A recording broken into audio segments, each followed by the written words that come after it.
Okay, so we're gonna start right on our backs here. So you can flip over, come all the way down, and just start with the feet flat on the floor, and the knees about hip width apart. We're gonna hug the knees in close, and just kind of rock forward and back a few times. So real slowly, carefully, just to loosen up the lower back and the hips. And then you can rock left and right. So just little rocks, nothing too dramatic. So starting to loosen up the area around the sacrum, the upper hips, and the lower back. And there's no wrong way of doing this, just kind of moving slightly any way you like. So maybe even drawing little circles with the knees.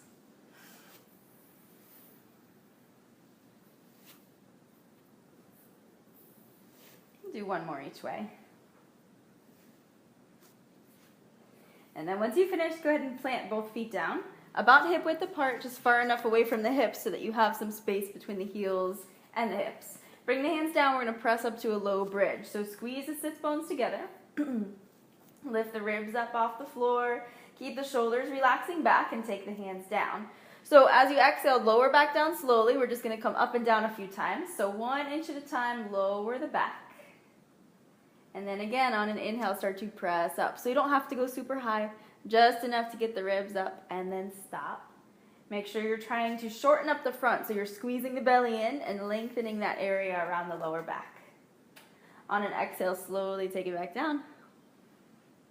One more like that. We're going to change it up a little bit. So on the next one, as you inhale and come up, I want you to stay lifted, and you can either take the hands underneath the back, so you can kind of prop yourself up on the tricep and hook all the fingers around either side of the waist. So you can kind of support yourself here. The wider you take the feet, the more relaxed the lower back is going to be. So the wider the feet are, the more space gets created in that lower back area. So you can stay here. Now if you have, if your wrists bother you and you have a block, a yoga block, like this, you can slide the shorter, like the long part, the flat area, right underneath the sacrum, right underneath the lower back, and just let yourself rest here. So those are your two options. And you can always keep the back totally flat if you like, but we're just going to take a few more breaths here. You can let the eyes close. Again, letting the chest and shoulders release open.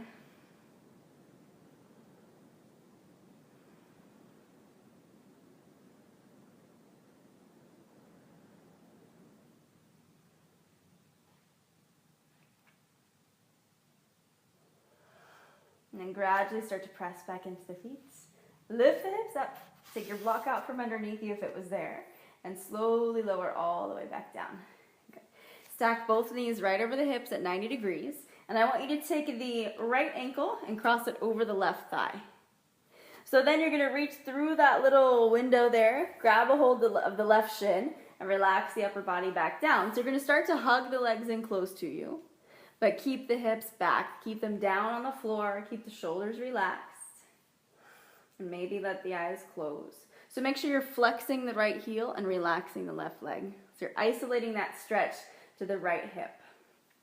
So you have this muscle called the piriformis that goes right around the side of your butt, basically.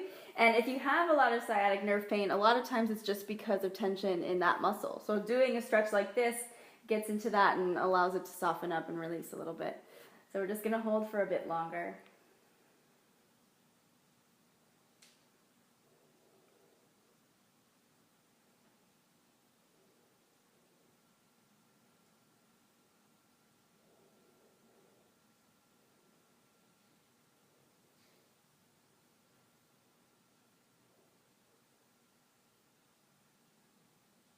And keeping the legs where they are.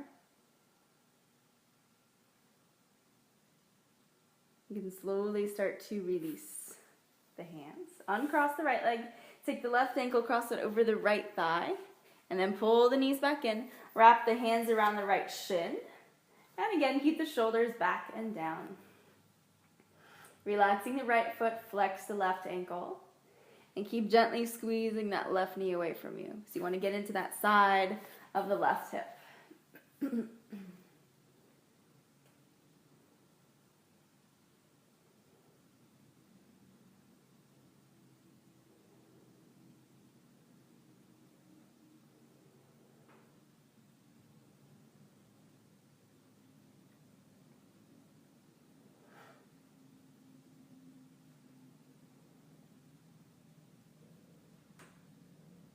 And take a couple more breaths here.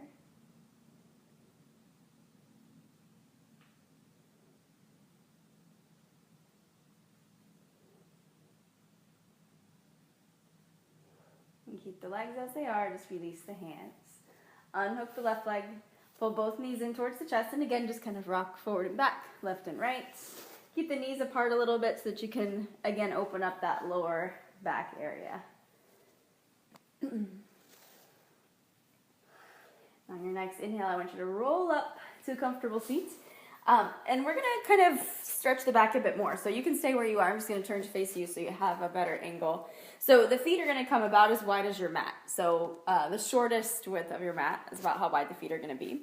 So the toes will be forward, and you want them to be a little bit wider than the shoulders. So the feet have to stay flat. And then I just want you to walk the hands out about as far as you can so the hands will come down to the floor. So you can look anywhere you like. Right up to the hands is fine. The shoulders are relaxed, the upper body is relaxed. You're just looking for a slight stretch into the lower back and into the hips, the outer hips especially. So we're going to take a few breaths here.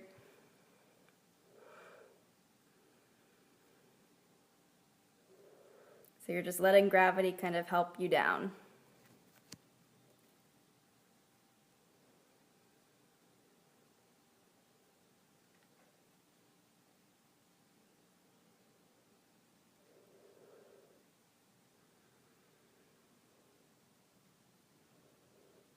And take one more full breath.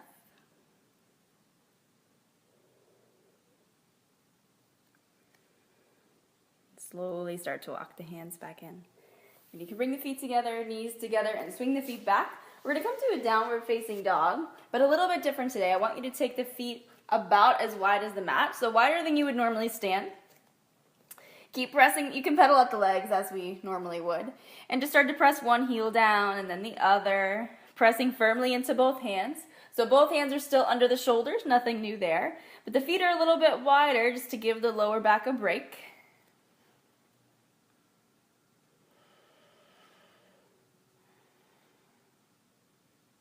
And take 2 more inhales here.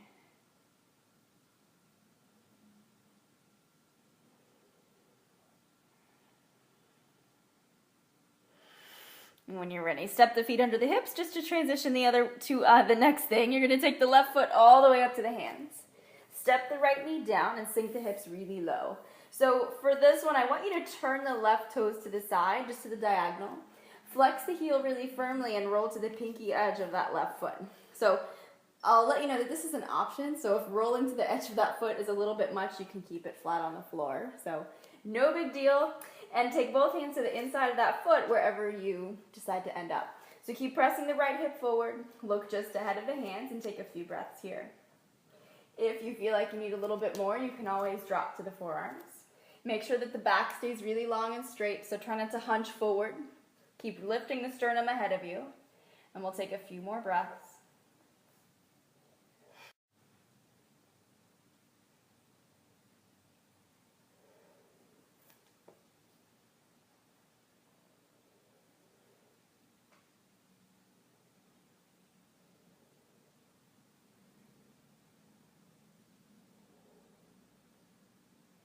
On your next inhale, start to press back up to the hands if you're not already there.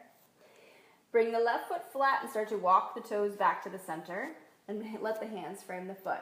So on an inhale, come up, opening the chest, rolling the shoulders back, and exhale, take the hands down to frame the foot again. Step the right toes under, sit back in downward facing dog. Feet are nice and wide, lift the tailbone high, press the chest forward. On your inhale, shift forward to plank. Exhale, come all the way down between the elbows, lay the chest flat.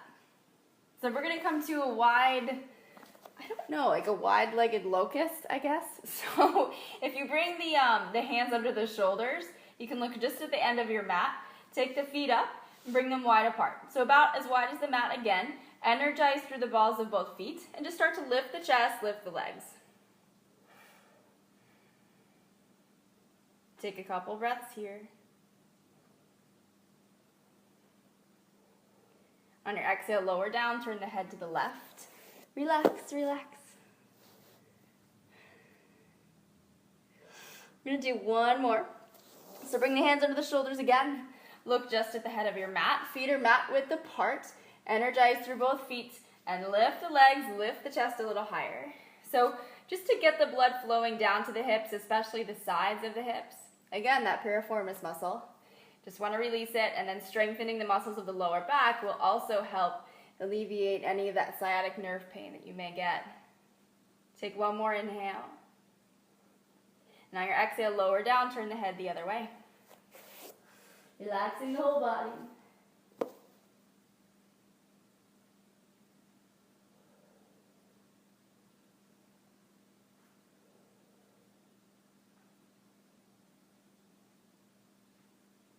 Gradually come back up. Hands under shoulders, tuck the toes. Sit up and back, downward facing. Nice wide down dog. And we're going to come to the right and do the same thing. So bring the right foot all the way up to the hands. Left knee comes down. And turn the right toes out to the side. Both hands come to the inside of that right foot. So remember options, you can stay here or you can roll to the pinky edge of that right foot, flexing the heel really firmly. And then you can stay on the hands or you can drop all the way down to the forearms. Lifting the sternum to the front of your mat. Relaxing the left side. Getting into that hip flexor too.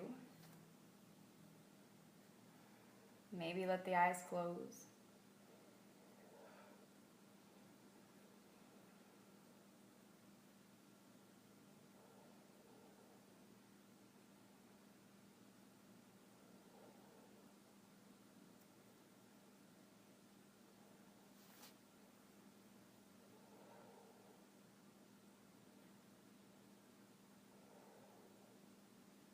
Take 2 more inhales.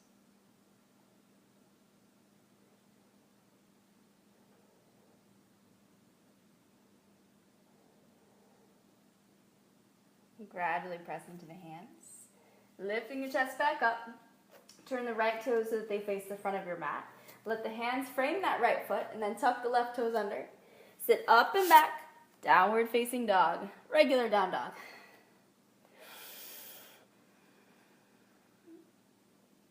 When you're ready, shift the weight forward just enough so that you can bring the knees down. Keep the feet together and walk the knees wide apart and start to sit the hips back. We're going to come to child's pose, so walk the hands out, relax the head and the neck down. And just take a few breaths here.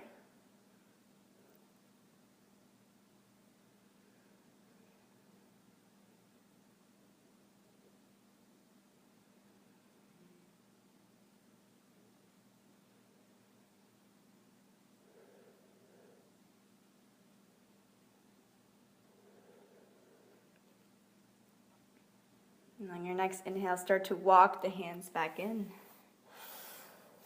Sitting up tall, find a comfortable seat at the top of your mat. And let the shoulders roll back, let the eyes close.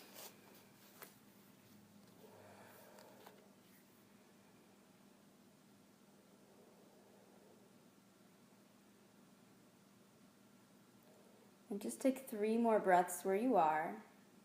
Letting the knees relax down towards the floor.